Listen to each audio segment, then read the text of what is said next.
വിഭക്തത്രൈവർണ്യം വ്യതികരിതലീലാഞ്ജനതയാ വിഭാതി ത്വന്നേത്ര ത്രിതയമിതമീശാനദൈതേ പുനഃസൃഷ്ടും ദേവാൻ ദ്രുഹിണഹരിരുദ്രാനുപരരാൻ രജസത്വം ബിഭ്രത്തമ ഇതി ഗുണാനാം ത്രയമിവ.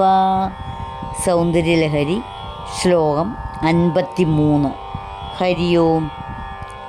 ഈശാനന് ദയിതയായവളെ ഭംഗിക്കു വേണ്ടി എഴുതിയിരിക്കുന്ന അഞ്ജനം കൊണ്ട് വെവ്വേറെ തെളിഞ്ഞു കാണത്തക്കവണ്ണമുള്ള ത്രിവർണ്ണങ്ങളോടുകൂടിയ അവിടുത്തെ ഈ 3 കണ്ണുകളും ഉപരതന്മാരായ ബ്രഹ്മാവ്, വിഷ്ണു, രുദ്രൻ എന്നീ ദേവന്മാരെ വീണ്ടും സൃഷ്ടിക്കുന്നതിനായി രജസ്, സത്വം, തമസ് എന്നീ 3 ഗുണങ്ങളെയും ധരിച്ചിരിക്കുന്നത് പോലെ വിളങ്ങുന്നു.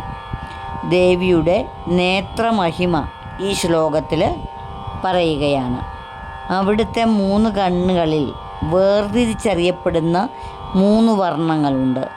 രജസ്, സത്വം, തമസ് എന്നീ 3 ഗുണങ്ങളായ വെളുപ്പ്, ചുവപ്പ്, കറുപ്പ് എന്നിവയാണവ. ബ്രഹ്മാവിഷ്ണു മഹേശ്വരന്മാരുടെ പുനഃസൃഷ്ടിക്കായാണ് ഈ 3 ഗുണങ്ങൾ 3 നിറങ്ങളായി ദേവീ നയനങ്ങളിൽ ധരിച്ചിരിക്കുന്നത്. ഹരി ഓം.